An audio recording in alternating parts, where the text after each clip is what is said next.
Maaema messil osalejad ja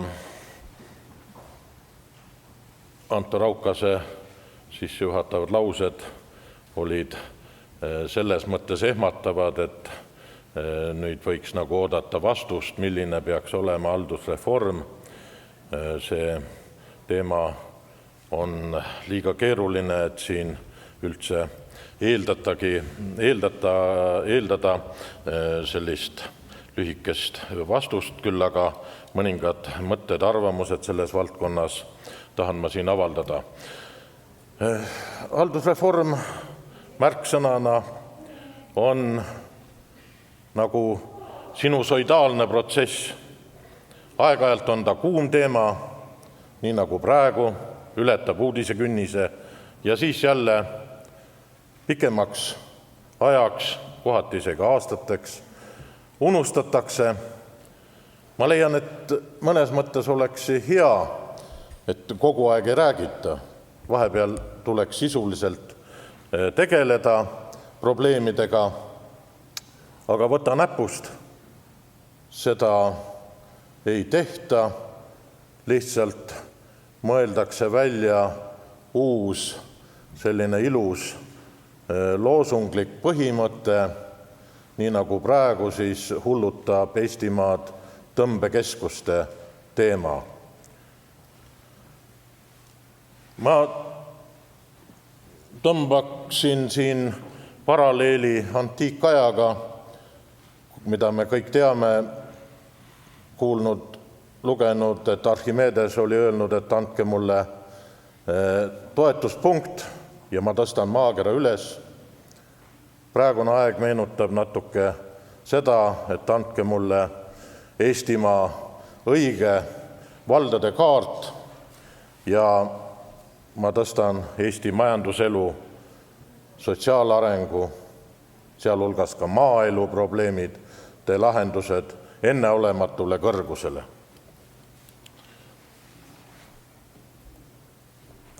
Ma alustan sellest tõdemusest, et ei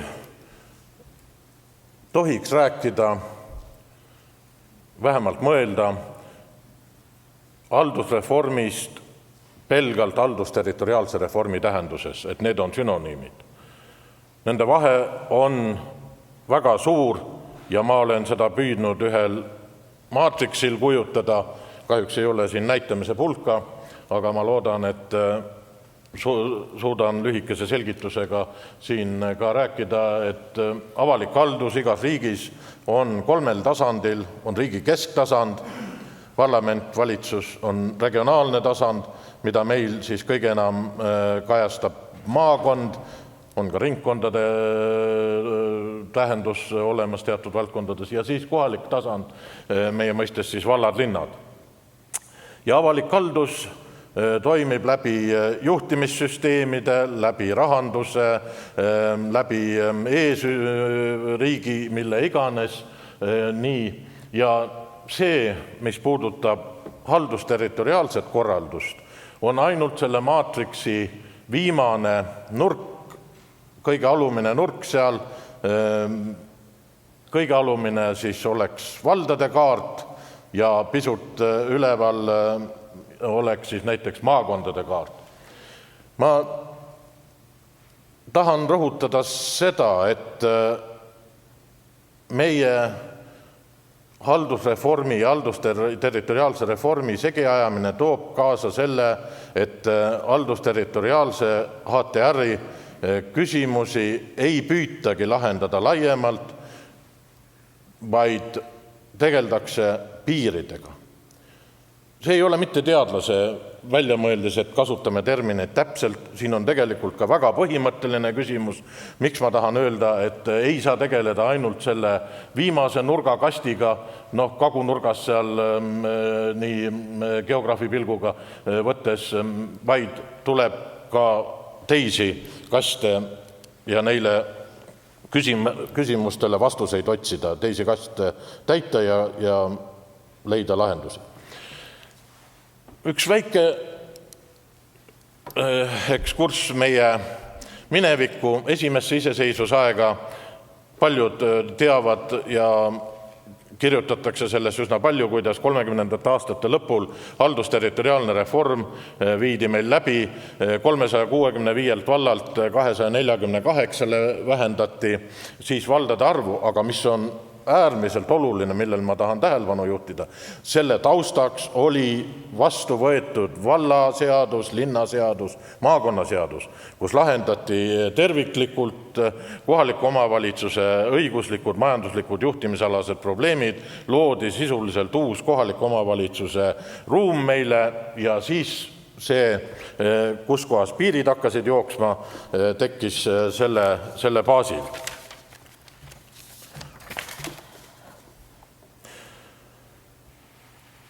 Haldusterritoriaalne reform, kelle jaoks siin on minister Kiisler mõni aeg tagasi ühes ettekandes esitanud vastuse variandid, igati mõistetavad kohalikud elanikud, ettevõtjad, välisinvestorid ja nii edasi.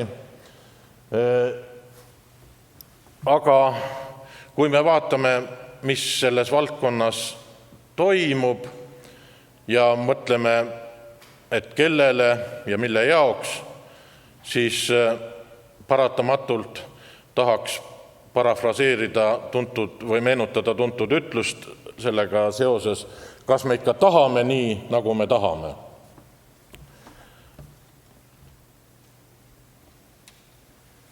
Meenutasin 30. aastate lõpu õigusakte ja vallareformi üldist sisu. Kui me räägime piiride teemast, HTR-ist, siis ka siin 95. aastal võeti vastu Eesti territooriumi haldusjaotuse seadus, kus väga kenasti 10 punkti on fikseeritud, milliseid asjaolusid tuleb arvestada. Mul on mõned siin tumedama šriftiga toodud, mis ei tähenda, et ma teisi alahindaksin, aga nendele võib olla eriti tähelepanu juhtida vallaelanike ühtekuuluvustunne, mõju demograafilisele olukorrale, hariduslikule olukorrale, kohaliku omavalitsusüksuse terviklikkus peaks olema.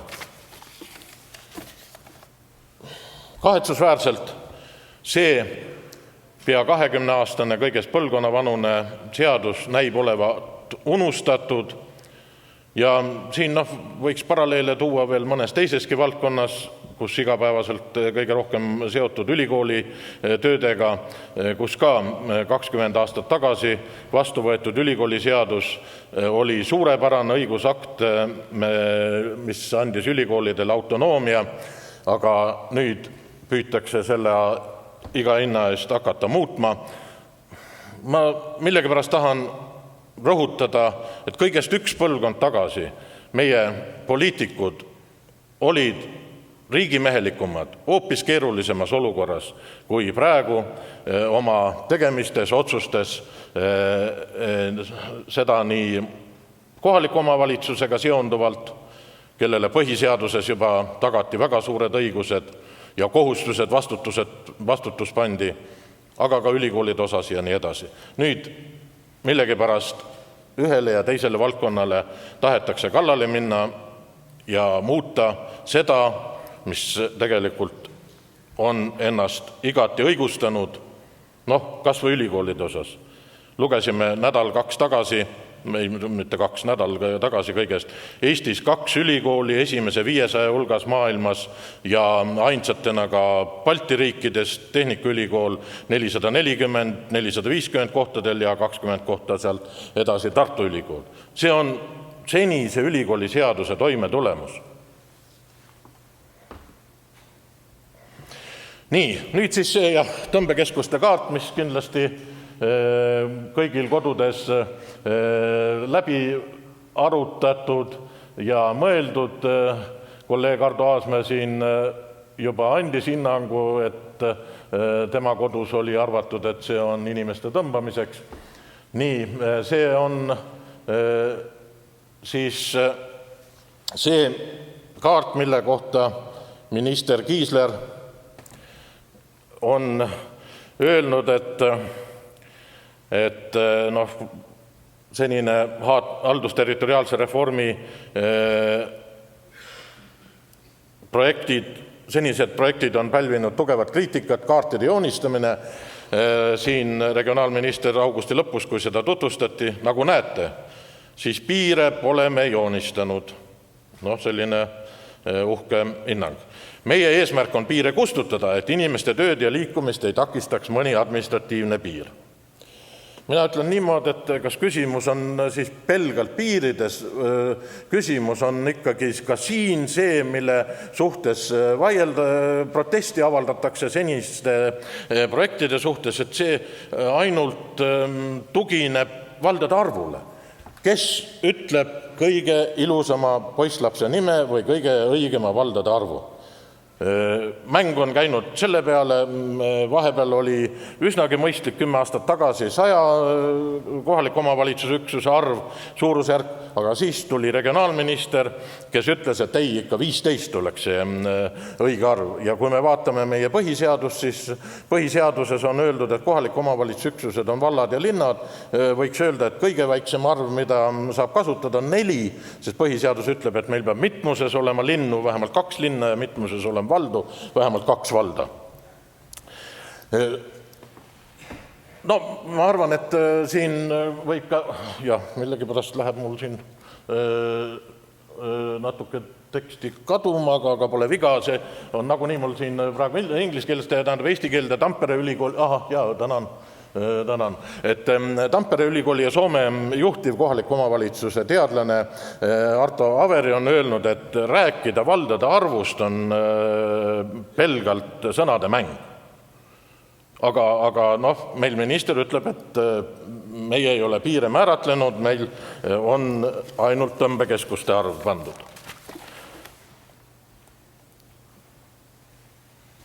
Ja täiesti demokraatlikult tõmbekeskused lasti määrata maakondadel endil. See on väga suur samm mõistliku riigipidamise suunas, kui ta hindas laekunud ettepanekuid. Saaremaal, Hiiumaal jääks alles ainult üks keskus. Ja ministrile just selline pilt meeldib, sest sel juhul on see väga konkurentsivõimeline lahendus. Sellisel juhul saaks maavalitsuselt anda ülesandet kohaliku omavalitsuse üksusele. Ei ole selle vastu üldse, sellest on ammu räägitud. Kohalikud omavalitsused võiksid paljude korralduslike ülesannetega tegeleda, mis seni on täitnud maavalitsus ja siin 93. aastal nad said, kui nad muudeti riigiorganiteks. 93. aastani 89-93 oli maakond ka kohalik omavalitsus, paralleelselt. Nii, 93. aastast said nad paljud korralduslikud ülesanded, mis siis võiks nüüd kohalikul omavalitsusele üle anda, transpordi korraldamine ja nii edasi. Ja niisiis jääks maavalitsusele tema see riiklik funktsioon järelevalve kohaliku omavalitsuse üle. Suurepärane. Ma ütlen, et see on suurepärane ja põhjendatud ettepanek. Ainult ühe agaga.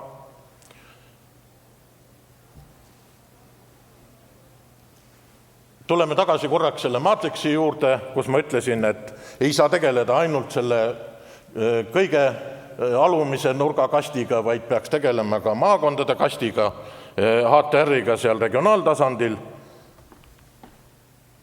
Ja kui minister ütleb, et mõistlik riigipidamine, siis mina küll vaidlen vastu, et kiidetud Hiiumaa Saaremaa lahendus, üks vald, üks riiklik järelevalveasutus ei ole mitte mõistliku riigipidamise suunas samm, kui siin lahendusi teistsuguseid ei pakuta. See ei tähenda mitte seda, et me mingeid maakondi peaks kaotama või midagi. Küsimus on selles, milline on riikliku järelevalve korraldus kohaliku omavalitsusele. Ja kui on iga valla üle üks järelevalveasutus, siis seda saab lubada endale rikas riik, aga meie veel esimese 5 hulgas ei ole. Kaarti, kus siis rohelisega on siis kohaliku omavalitsuse üksused, kus võimekuse indeks on nagu suurem või koht selle indeksi alusel on eesotsas ja taga on siis kollase ja punase oranži tooniga, mis nad siin on, vallad-linnad, siis mina küll ei oska korrelatsiooni tuua ministri pakutud 60 tõmbekeskuse kaardil ja sellel kohaliku omavalitsuse võimekuse indeksi kaardil. Harjumaa on teadagi, ja sellest siin ka Ardo Aasmäe rääkis, Tallinna ümbruse vallad, teises positsioonis. Kas me saame ühesuguse vitsaga läheneda Harjumaale ja Kagu-Eestile? Minu sügav veendumus on, et me ei saa seda teha, me ei tohi seda teha, ei tohi ka Ida-Virumaad samamoodi käsitleda. 60 tõmbekeskuse kaardil on üldse oli, kui te nägite, Harjumaa oli seni veel puudu. Ta ei ole oma vastuseid vähemalt teadaolevalt esitanud. Nii.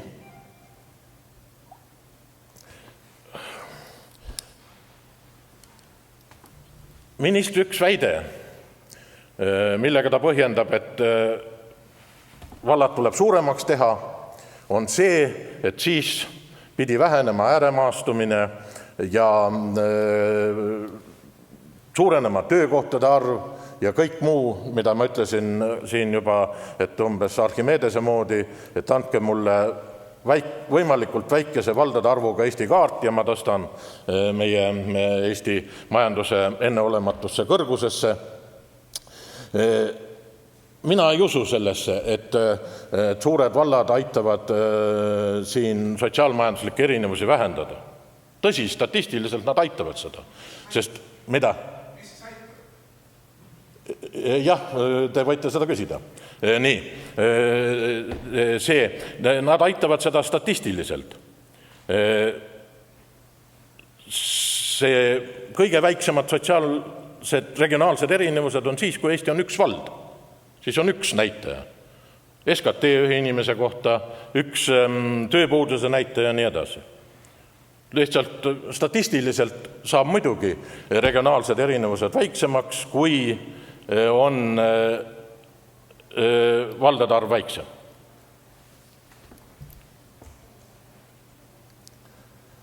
Meie haldusterritoriaalse reformi üks põhiküsimusi peaks olema see, kas me liigume Põhjamaade mudeli suunas või liigume me Vahemere maade mudeli suunas, kus kohaliku omavalitsuse osatähtsus avalikus halduses on oluliselt väiksem, Põhjamaades on see oluliselt suurem.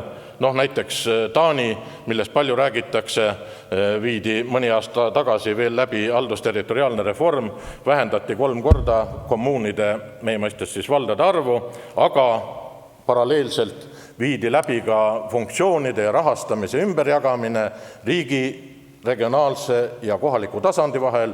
Kohaliku tasandi rolli on koos haldusterritoriaalsete reformidega suurendatud.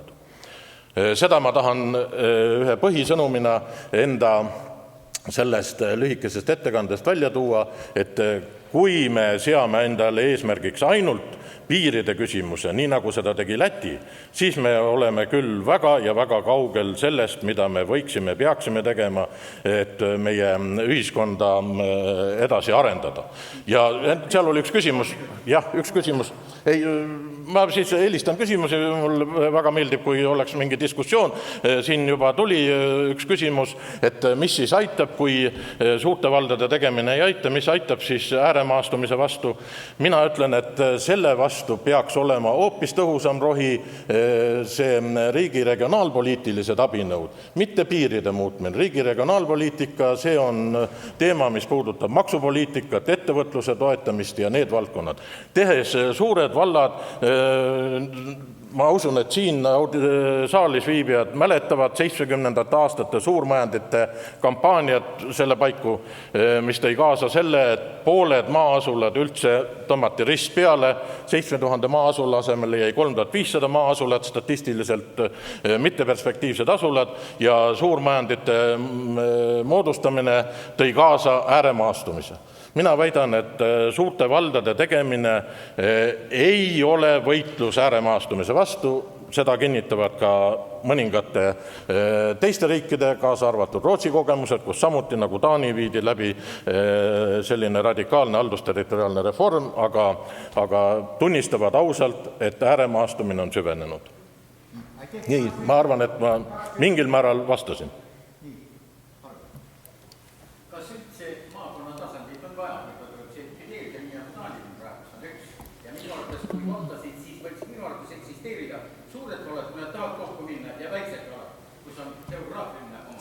Jah, see, et maakond on ajalooline üksus Eestis ja mul ei ole maakonna vastu mitte kõige vähematki. Maakond on ja jääb küll, aga on riikliku regionaalhalduse korraldus. Kas see toimub läbi maavalitsuse või toimub see läbi ringkonna tasandi, nii nagu see paljudes meie valdkondades ju on juba tehtud, politsei ja nii edasi, kus ei ole mitte maakondlik põhimõtte aluseks.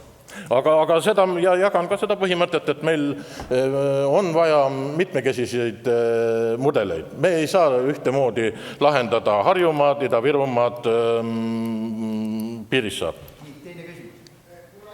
Kolmas.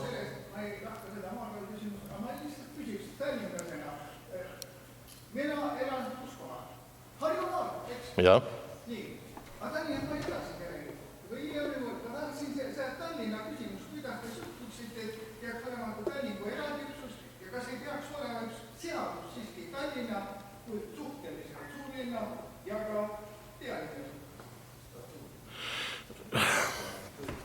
No, teisel küsimusel on selles mõttes minu vastus selgem, kuna ma olen sellest ka kirjutanud täiesti, et Tallinn vajab eriregulatsioone teatud valdkondades, kuid see ei tähenda, et Tallinn vajaks pealinna seadust kui eriseadust, mis õigupoolest küll paljudes riikides on, aga teatud valdkonnad on vaja reguleerida Tallinnas erinevalt kui ükskõik millises teises kohaliku omavalitsuse üksuses, sest see käsitleks pealinna suhteid riigiga, kesktasandiga, pealinn ainsana suhted riigi kesktasandiga, ka teistel kohalikel omavalitsustel on muidugi suhted, aga siin on see eripära. Siis on siin Tallinna eripärast johtuvalt, et ta on nii suur võrreldes teiste meie valdade linnadega, tema sisemine detsentraliseerimine, mis vajab ka vähem või rohkem erinevat regulatsiooni enamusest Eesti valdadest, linnadest. Ja Tallinna puhul vajab eriregulatsiooni ka tema koostöö, horisontaalne koostöö teiste valdade linnadega tagamaal. Nii, mulle meeldib seisukoht rohkem kui Kiisleri seisukoht. Ei, vaata, kihelkonda ma ei toeta sellepärast, et kihelkond lihtsalt paradoksaalselt arvuna 107 kihelkonda oli 1925. aastal, paradoksaalselt arvuna jääb ta täpselt sellesse suurusjärku, mis ma arvan, et Eesti haldusterritoriaalses korralduses on õigustatud lähenemine.